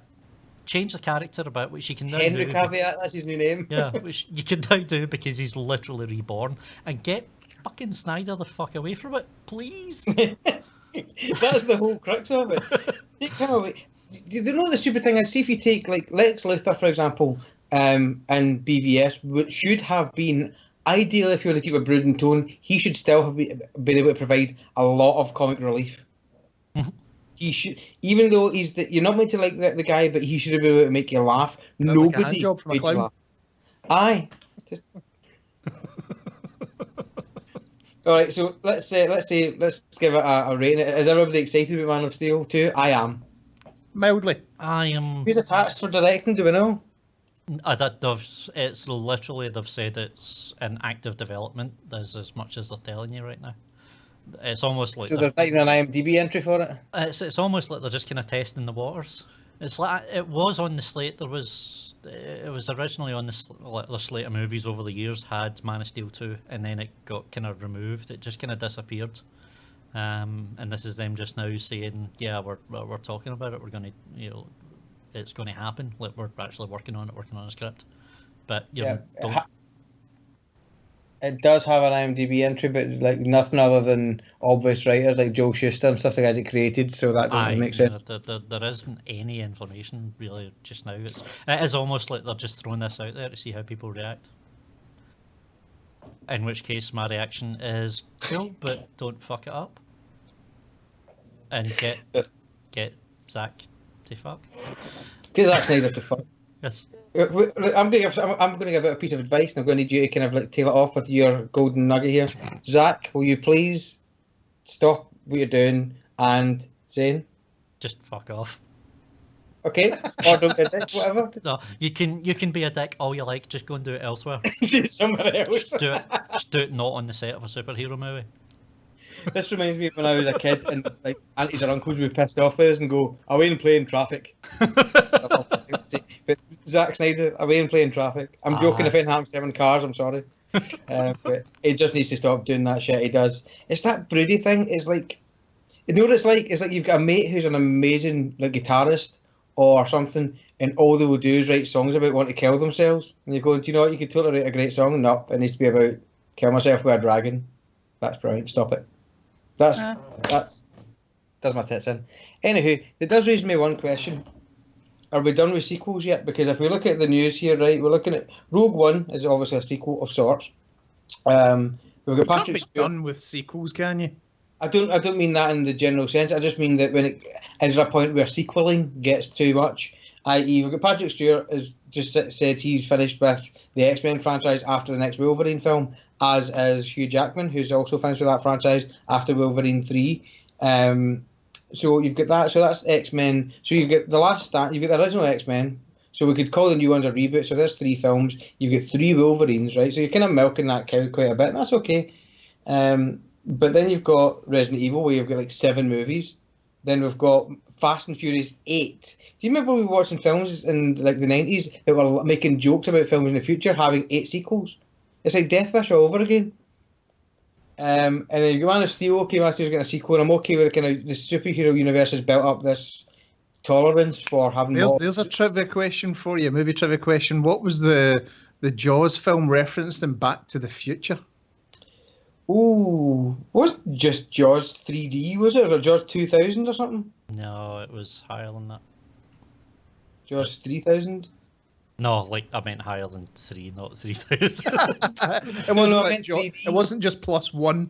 No, I meant Jaws 3D, is what I said.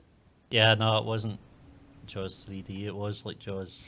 I don't know that one. Do you actually know the answer? I'm pretty sure it was double digits. It was like. I do now know the answer. Is it Jaws 14? Was it like 13? Jaws 19. 19. Okay, I knew it was double digits, but I couldn't. No. That tried its best to get there, though. Let's be honest. Well, it still is. They're just making it under different names now. That's true. Fucking Although Meg. I like these kind of shit shark films. Although I do want to see the one with Blake Lively in it. The Shallows. That looks good. No, it doesn't. But you'll like it. Yes, exactly. No, you're right. It looks absolutely shit, but I don't like it. Zane, have you ever seen the Aussie shark film Bait? No. You need to get Bait. It's rubbish and it's phenomenal because it's a tsunami wave hits like a small Australian town on the coast, and this is great.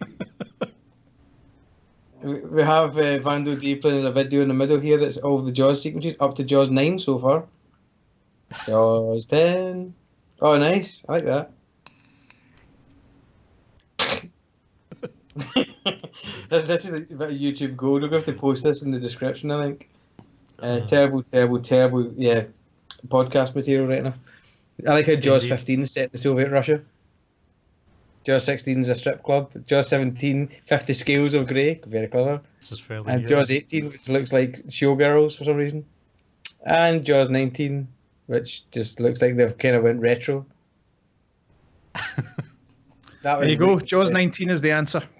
I like that. That was extra special. Yeah, but just is there a point where you kind of go, that shit's gone too far in terms of sequeling?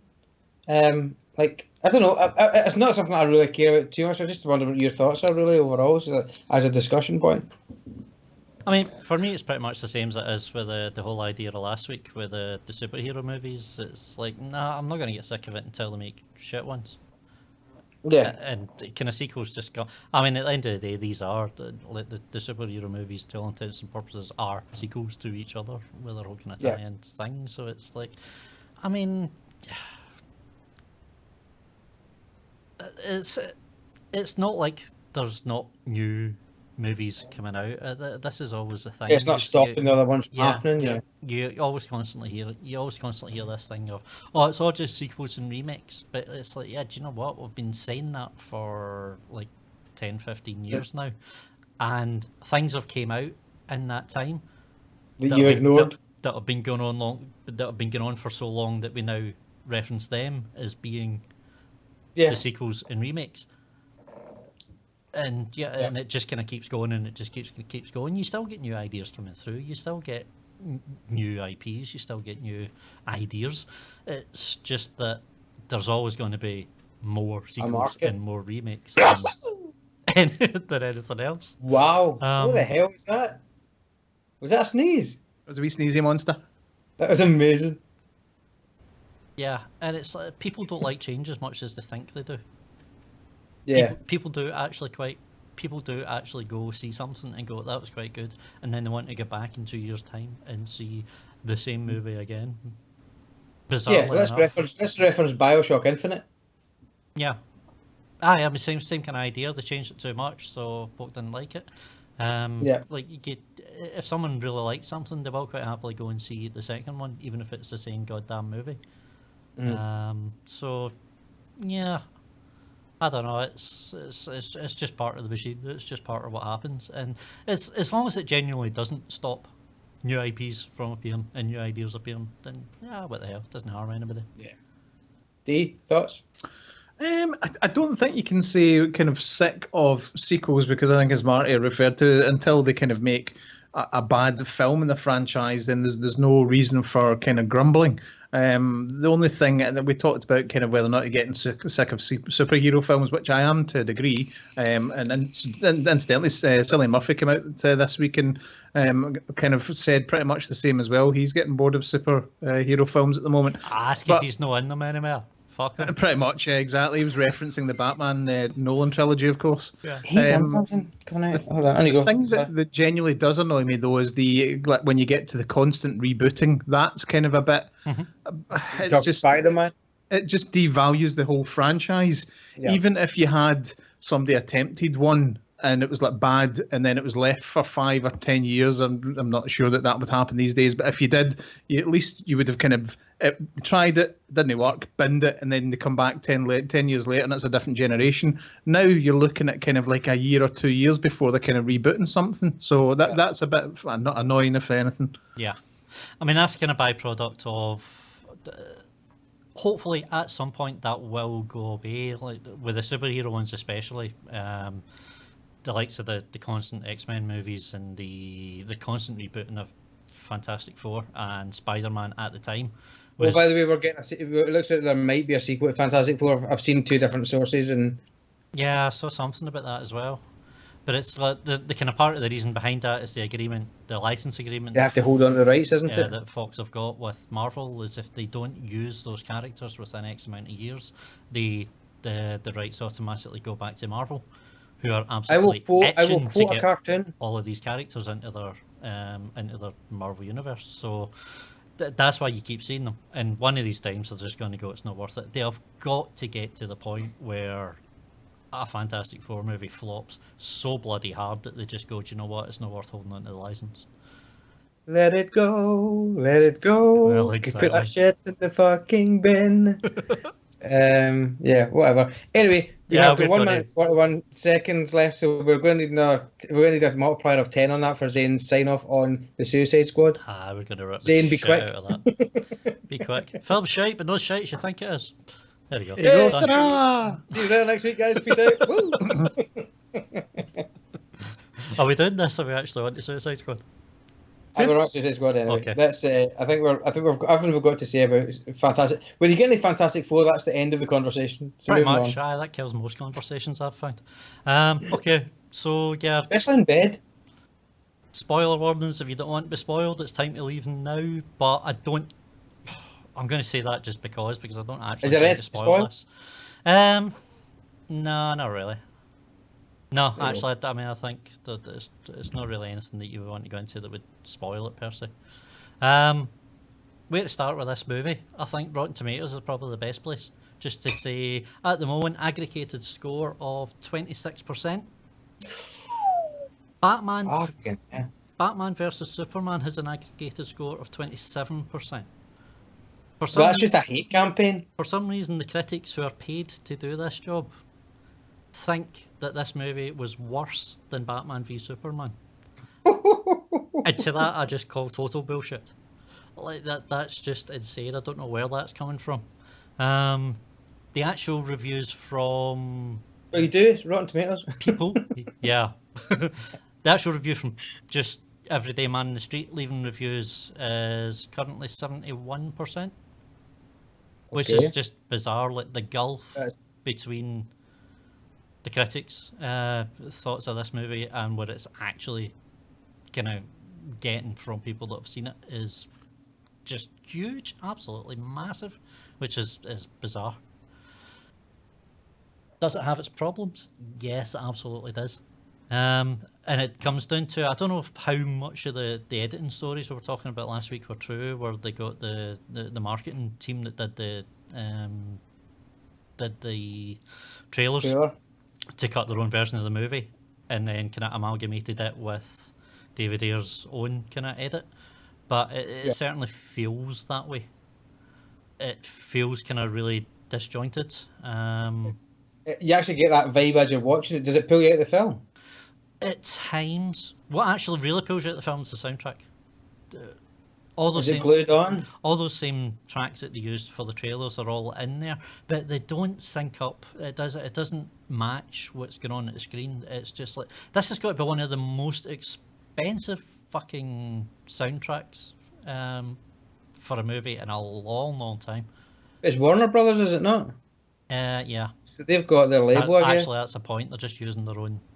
They're just using their own tracks. It's just, it just does not work. It's just, and then it does that for 50 minutes of the movie, where you're just getting track after track after track. You're getting fucking Eminem popping up, followed by fucking All Along the Watchtower, followed by, and it just keeps going and hitting you with them and hitting with them, and it doesn't seem to match up with what's going on the screen in any way. It's like somebody Have they watched Guardians of the Galaxy too much? Yeah, somebody watched Guardians of the Galaxy and went, that's a damn good idea, and then tried to kind of just mould this into the same thing. I say mould, that applies to put some sort of effort into it. It doesn't feel like it. For the last third of the movie, that all goes away, and it's a real kind of normal orchestral score that sweeps along with the action and does everything you would expect a soundtrack to do. And that's fine. Jarring just in its own change. Well, that's the thing. It's fine. It kind of works, except it doesn't because of what you've just endured for the past 2 hours getting there. 2 hours. The whole film's 2 hours long. What am I saying? 40 minutes getting there. So yeah, there's just this kind of real disjoint between the whole thing. Cast-wise, absolutely perfect. They're all awesome. Apart from, can somebody tell me how Jai Courtney gets jobs? He is the most average man in film. It's like, I mean, this guy's head game must be on point because I don't see any other way that he's getting roles. And he keeps getting them. It's a wee bit like Joel Kinnaman as well. Joel Kinnaman's kind of likable, but he's like just vague. Yeah. He could be replaced by any other person. Mm-hmm. And it's annoying this because he's kind of supposed to be the comedy relief. He gets the majority of the kind of the wisecracks to release the tension, of which there is none because the soundtrack doesn't help to build up any fucking tension whatsoever. And it just fails every time. Saying that, I'm going to take that back to editing as well, and not just Jai Courtney, although he could have quite easily fucked it up on his own because he is that good. He's that good at being shit. Yeah, but when Will Smith is getting the odds, he plays a very serious role in this. He plays it very straight, but he does get the odd quip in here and there. And when Will Smith can't land a joke, you're fucked. There's something going wrong. There's something not quite right. And it's not terrible. It's not enough to make you cringe, but it's just enough to go, that didn't quite work out, did it? And just kind of pull you away for a wee second. Yeah. Margot Robbie's awesome. She, absolutely kicks ass. But same problem again. There's the odd time where she's got a line and it just doesn't quite land. It's supposed to be funny and doesn't quite there. And Bad script or bad build-up? Again, I think it's down to editing. Like, there's nothing wrong with the performances. The performances are good. But it's kind of like you can't. But it still doesn't land. You don't get to drop a punchline without the joke. There is, for example, I think the clearest one I can give that isn't too spoilery, because it's in the trailer. In the trailer, you see the scene where, in the trailer, it cuts to her smashing the window with a baseball bat, walking past the street, grabbing something out, and everybody reacts, and she just kind of turns and goes, "What? We're bad guys, remember?" In the film, it happens exactly like that. The scene cuts to the point where she is swinging that baseball bat the same way it does in the trailer. There is no build-up to it. There is no point to it. There is no... If they'd just been walking along and... Talking, or, if there was a sly smile on her face to go, this is going to wind folk up, or, just nudging Killer Croc and go and watch this. Anything just to give it a bit of reason context. There is none of that there. And again, I'm going to presume those that are in it, it does that throughout the whole thing. Bizarrely, I would watch it again. Really? After saying all of that, this is not a 26% movie. The guys that edited this movie should be doing scavenger hunts, because my god, they hidden this movie so fucking well amongst all. Like, they took a really good film and they welcome to Treasure Island, bitch. And they hid it perfectly. Like, because that's the thing. It's like it's got a really good soundtrack that they ballsed up. It's got really good performances that they ballsed up. It's got an okay storyline. That's the other thing you've got to say about it, is you get to the end of it, and it is like the whole city in turmoil. There's the big portal fucking spinning in the sky. All of that shit is still there. Like, your fucking superhero cliches are all intact, including the fact that they want to keep it a PG, so all the bad guys that they're fighting are just kind of made up alien looking type things. They're not actually aliens in this particular case. It's people that have been turned into these things, but they're no longer human. So that means you can have a PG movie where you slice off their heads. And with these ones, they're almost granite, so you don't even have blood splattering. But you can have like the full kind of... you can have the full kind of violent gunplay without actually showing any blood. And it's like, just make the bloody movie an R-rated or whatever. It's like, I can't believe the movie where you get the bad guys, it's got a PG rating compared to like Batman v Supes. That made no sense at all. Are they trying to get us to spend the money in the cinema, then get us to re-spend it at home? Is that what they're doing here? I don't think it's a case of they're trying to do that. I think they put out a decent film. Someone out there thinks they put out a decent film. See, that's kind of what I thought with the Batman versus Superman when they released this new cut.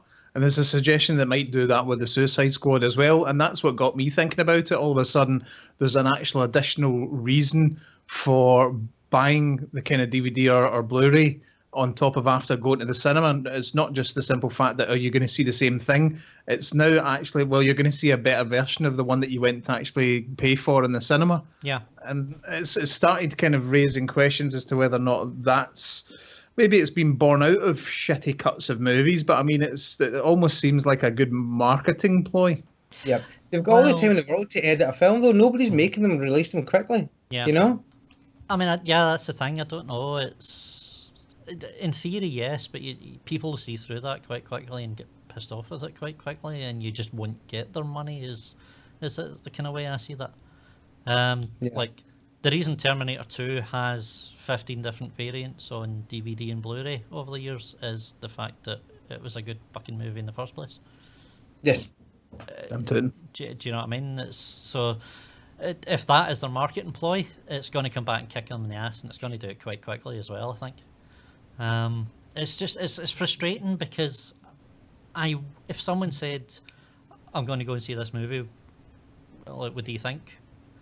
It's kind of, I've got to go, go and see it, it's worth seeing. You will not come out of the cinema and feel like that was a waste of money.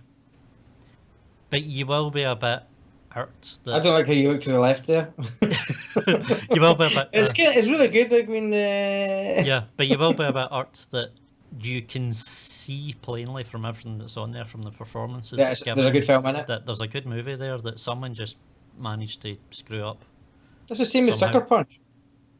Yeah, Sucker Punch has all the potential of being a solid film. Mm-hmm. And apparently there is a longer cut of Sucker Punch that makes more sense. There you go. I just think, if you need 3 hours to tell a 2-hour story. Simple as that. Yeah, well, Who decides how long a story should be, though? That's kind of how long's a bit of strength to me. You take Scorsese. Scorsese will use 3 hours to tell a 2-hour story, but he'll do it and fill it with interesting little nuggets and quotables and all this stuff. Whereas this is mostly padding and exposition, or the incapacity to stop yourself from just keeping going. Yeah, I don't know. I mean, I still come back to it as being the reason for it isn't down to, people won't sit for more than 2 hours. I think it is just down to bums on seats and cinemas want to. It's the power of the cinema that's the problem. Yeah. Like this should have been a 2.5-hour movie. This should have been fleshed out a bit more. Batman v Superman should have been what the director's cut was. It should have been 3 hours long. However, that was still shite. But that's at least it was cohesive. At least it made sense. That's what it is. Finish. Yeah.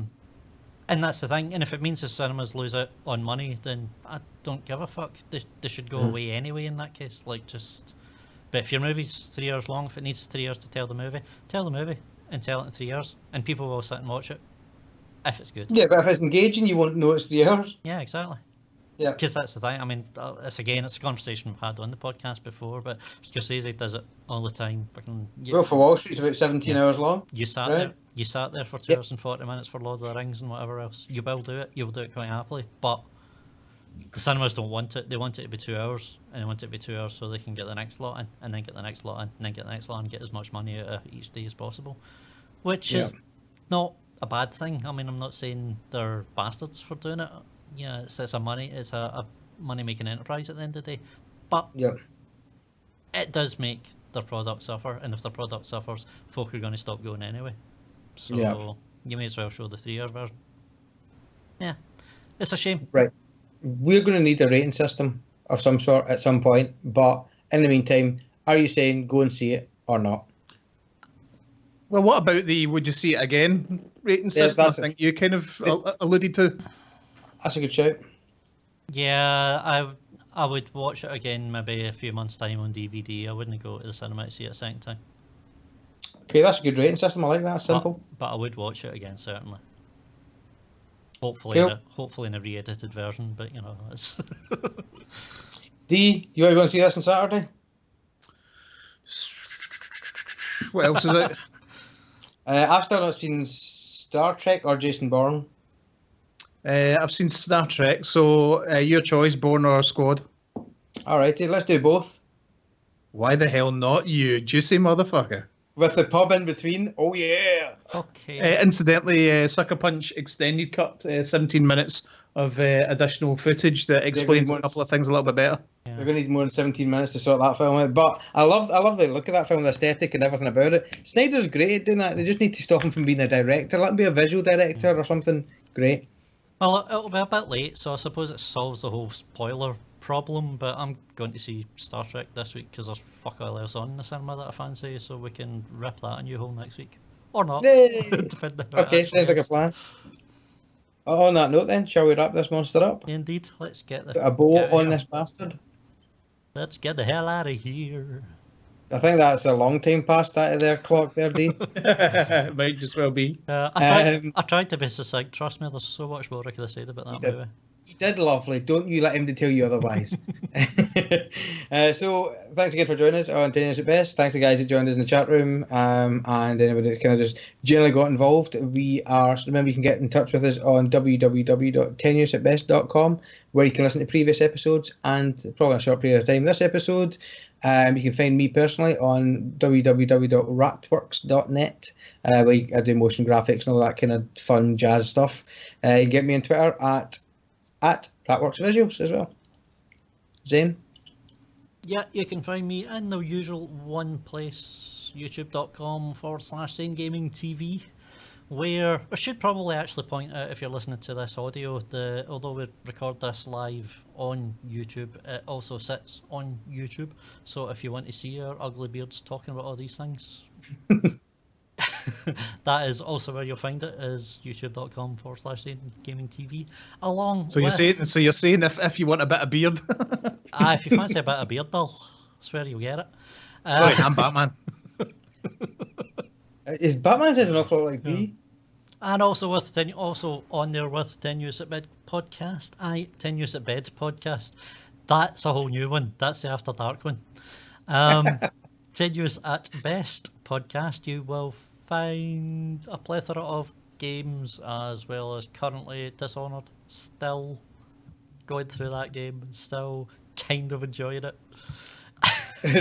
That's Glasgow for regretting it. Yeah, and at the moment, for the foreseeable future, there will be daily or every other daily, we'll see how it goes, live streams of No Man's Sky, until I get bored of checking out weird fuzzy animals on planets. Yeah, there we go. And you can also find myself and Dee doing some Stereo Vandals jazz as well, if you go at Stereo Vandals on Twitter or www.stereovandals.co.uk. The opening titles of the show are actually put together by... just call my name Vandal D in that case. That's fair enough.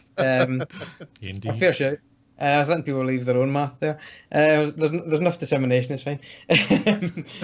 But the opening titles of this show are actually put together by myself at Raptworks, and the music's provided by Stereo Vandals. So go and find all of our stuff, check it out, and in the meantime, go to the podcast on your podcast device, search for us, give us a wee subscribe, and you will get this carry on into your pocket every Friday morning, I think we're calling it at the moment. And yeah, we'll see you next week. So it's a peace out from me. Bye from Batman. Bye from Batman. And yeah, indeed. Take care, folks.